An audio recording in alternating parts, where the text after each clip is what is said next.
Welcome back to Braintree Today. I'm Martha Constantinidis and you're watching BCAM TV. Now we'll be getting into our latest stories from the week. In a latest report from the Massachusetts Department of Public Health, COVID-19 cases around the region have increased by 31%. The number of cases in towns on the South Shore rose to 712 for the 2 weeks ending March 26th in the weekly state report. That's up from 542 cases the previous week. The number of cases had started to decline for 9 straight weeks since January. 4 communities had higher rates than the statewide average of 11.2 daily cases per 100,000 people, including Cohasset, Hanover, Milton, and Norwell. Of these, Cohasset was the highest, averaging 25.3 daily cases per 100,000 people over the 2 weeks. The number of cases is the highest it has been since February 26th, before schools removed indoor mask requirements. The new rise in cases is a result of the Omicron subvariant BA2. In the state report, Braintree had 59 new cases, which is a 10.6 daily rate per 100,000 people. Last week, Massachusetts health officials reported over 3,900 new breakthrough COVID-19 cases over the past week. In total, 3,892 breakthrough cases were reported and 83 additional people were hospitalized. As a reminder, a breakthrough case is when an individual fully vaccinated against COVID-19 contracts the illness. The new report from the Massachusetts DPH brings the total number of breakthrough cases to over 463,000 and the death toll among breakthrough infections to 2,223. These figures continue to remain as a tiny percentage of the total number of people who have been vaccinated. In the latest wastewater data in Boston, it shows a modest uptick in COVID levels in the last week. While levels are nowhere near the high seen back in December of 2021, health officials are urging the public to prepare for a possible bump in cases over the next few weeks. The 7-day average has continued to climb in the northern system, which includes the city of Boston. Last week, the data was just under 180, and this week, the data has climbed to over 200. In comparison, during the Omicron surge, the northern system saw just under 9,000. Clearly showing significantly less COVID in the wastewater. The Massachusetts Water Resource Authority's tracking system, run by Cambridge-based BioBot, works by analyzing genetic material in Boston area sewers to indicate how much of the virus is circulating in the community. The state is still monitoring and reporting health trends. On Friday, over 69,000 molecular tests were conducted and 1,442 new positive cases were reported. Currently, 224 people are hospitalized in Massachusetts and 33 are in the ICU. 10 new deaths were also reported. This update does not include data from over the weekend.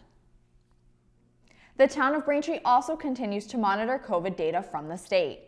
Since our last update, the Town Hall has reported 17 new COVID-19 cases. The Town Hall website currently shows 9,591 positive cases in total. There have been no new fatalities reported since last week. Thanks for watching Braintree Today. We'll be right back with more after the break. The COVID vaccine is free and highly effective. Most vaccines require 2 shots, given 3 to 4 weeks apart to fully protect you. So be sure to get both. The vaccine is an important tool to protect you, your family, and your friends. Learn more. Welcome back. A historical tree on Gilbert Bean Road in Braintree had its branches trimmed in early March. Residents and neighbors in the area are voicing their concerns over the job and the tree's current appearance. One person on the Braintree patch wrote, quote, "This is a real problem in this town. Also not raked/cleaned up after limbs cut down, just left the mess," end quote. Another resident commented, quote, "Drove by the mutilated tree. It seems it could have been done in a more balanced looking trim job. It's totally out of balance and very upsetting," end quote. Allegedly, a neighbor complained about a branch reaching out towards power lines. The town's response was to hire a crew to trim the branches, but it looks as though the tree received more than just a trim. The tree's limbs have been cut extremely short and are now nothing more than stubs. Braintree AmeriCorps announced Braintree Beautification Day will be held on Saturday, April 30th. Residents are asked to meet at Braintree Town Hall at 8 a.m. for location suggestions and to collect materials. Target areas for this year's cleanup include the Town Hall Memorial Mall, the grounds of the Braintree Historical Society, the beach and park at Sunset Lake, Penniman Park on Cleveland Avenue, Smith Beach, and the Braintree High School Access Road. This long-time event continues to be held with the ongoing support of several local organizations, including the Braintree Rotary Club, the North Braintree Civic Association, and the East Braintree Civic Association. If you have any questions, call the Mayor's office at 781-794-8100 or the Recreation office at 781-794-8901. The Trash and Recycling Department, in partnership with the Braintree Rotary, will be holding Electronic Waste Day on April 9th and a Household Hazardous Waste Only Day on April 30th. Also, the compost site will be open for the season on Friday, April 1st. The spring yard waste collection will begin the week of April 18th and will continue through the week of May 23rd. Curbside yard waste will be collected on regular trash days.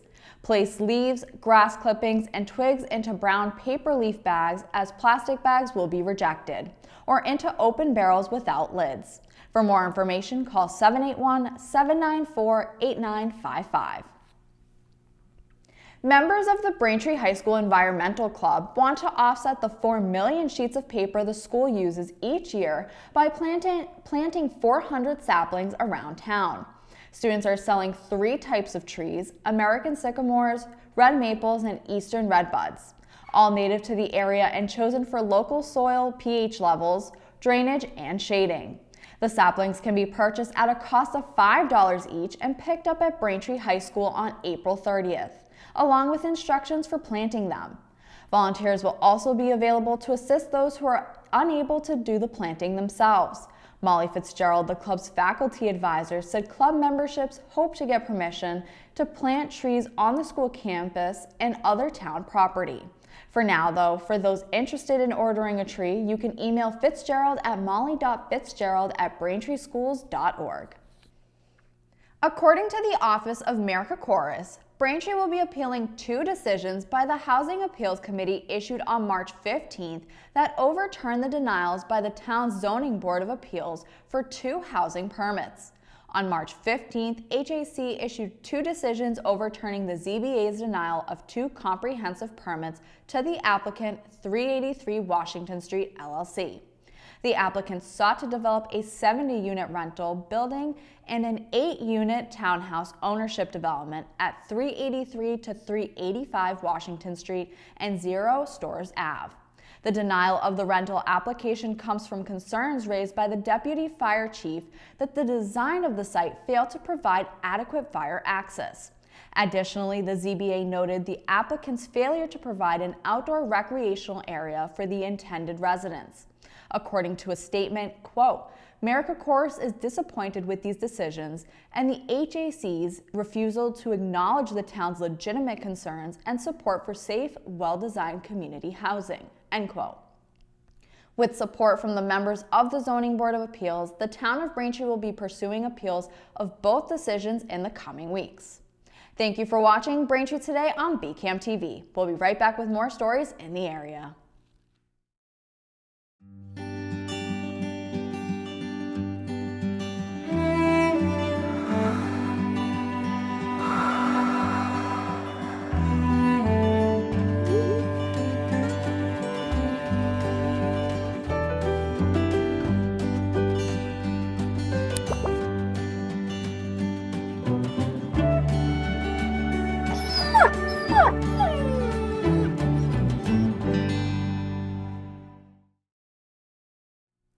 Welcome back to Braintree Today. Now let's get right into stories around Massachusetts and the South Shore.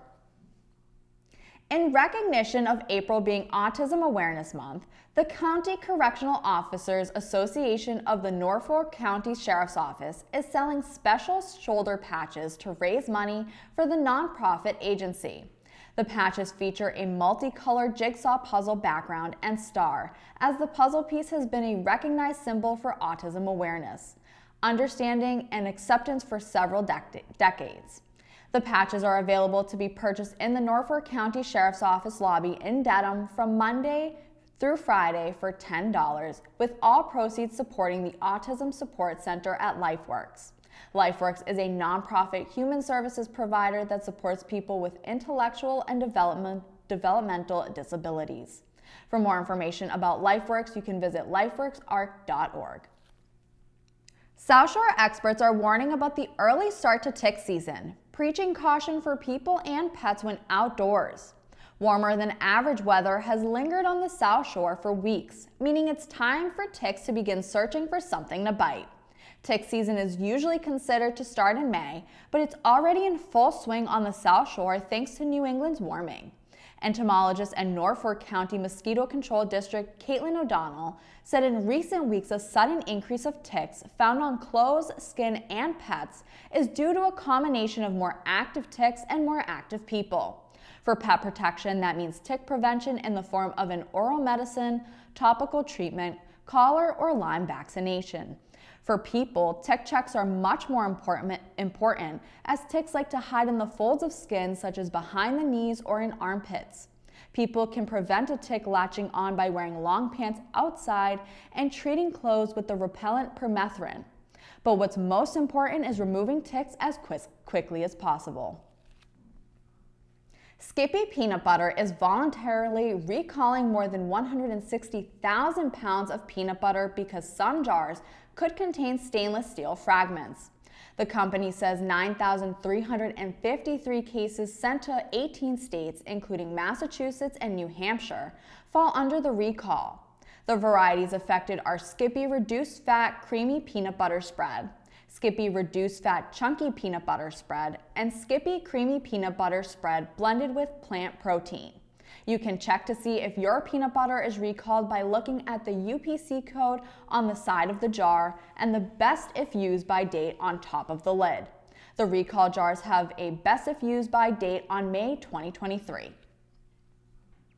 A new bus depot near the Quincy Adams Red Line station will be built at the site of the former Lowe's building on Thomas Bergen Parkway.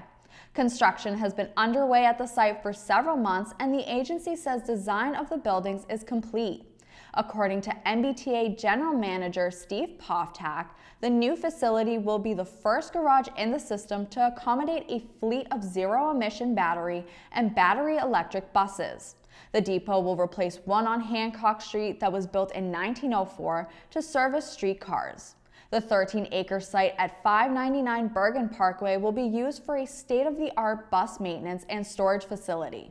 The depot is expected to service about 130 buses and will be equipped to maintain hybrid and electric buses as the MBTA phases out diesel-only vehicles. No vehicles will be stored outside. The depot is expected to have 45 battery electric buses in its fleet and will employ more than 200 people and is expected to open in 2024. Alcohol to go, one of the business boosters during the COVID-19 pandemic, has been approved for another year by Massachusetts lawmakers. Governor Charlie Baker's $1.6 billion supplemental budget extends provisions that allow municipalities to pursue an expedited permitting process for outdoor dining. Under the legislation, mixed drinks sold with takeout or delivery food orders must be in sealed containers and placed in the trunk or non-passenger compartments of the vehicle. It also extends the authorization for beer, wine, and cocktails to go from May 1st until April 1st, 2023. That legislation has been popular at restaurants that were hoping for the extension as they continue to recover after 2 tough years. The Massachusetts Restaurant Association said the new legislation could offer a window into the future as they now work to make the provisions permanent. Just in time for opening day, Fenway Park is growing again. The historical ballpark will open for baseball for its 110th season this month, and the Red Sox have officially announced some new seating areas situated behind the bleachers in right field. The two new spaces, the bleacher overlook and the 521 overlook, sit behind sections 39 through 43. The bleacher overlook features a row of stool seating with a drink rail, while the 521 overlook features a private entrance and a private deck above the bleachers. The name 521 Overlook is a nod to Ted Williams' career home run total of 521, all with the Red Sox. Thanks for watching Braintree Today. We'll be right back with more on entertainment. Protect yourself from mosquito and tick bites. Use an EPA-approved repellent anytime you're outdoors. Spray it on your hands first, then spread it on your face, neck, arms, and legs. Learn more at mass.gov/mosquitoes and ticks. Welcome back to Braintree Today. For today's entertainment, here are some movie and binge-worthy show recommendations. First up in entertainment, Uncharted tells the story of treasure hunter Victor Sully Sullivan, played by Mark Wahlberg, who recruits street-smart Nathan Drake, played by Tom Holland, to help him recover a 500-year-old lost fortune amassed by explorer Ferdinand Magellan. The duo soon learn they are up against the clock as they must race to decipher the clues and solve one of the world's oldest mysteries. You can watch Uncharted in theaters. Next in entertainment, for those looking for a more thrilling experience in the theaters, Uma starring Sandra Oh tells the story of Korean immigrant Amanda and her daughter who live a quiet life on a farm raising bees, chickens, and living without modern technology. Their lives are interrupted when the remains of her estranged mother arrive from Korea and unleashes a vicious spirit intent on taking her body for itself. Uma was released on March 18th, and you can now watch the supernatural horror in theaters. And finally in entertainment, the new rom-com meets supernatural series Wolf Like Me stars Josh Gad as Gary, a widower living in suburban South Australia with his 11-year-old daughter Emma, whom he struggles to connect with and has his life turned upside down when Gary's car is hit by a stranger, Mary, played by Isla Fisher. Mary ends up helping Emma, who suffers a panic attack after the accident, and to Gary's surprise, he finds himself on a date that ends with Mary racing out the door. Afterwards, Gary discovers Mary's secret and their connection deepens with some uncertainty. You can watch all 6 episodes of Wolf Like Me on Peacock. That'll do it for news today. I'm Martha Constantinidis, and thank you for watching Braintree Today on BCAM TV. Stay safe and we'll see you next time.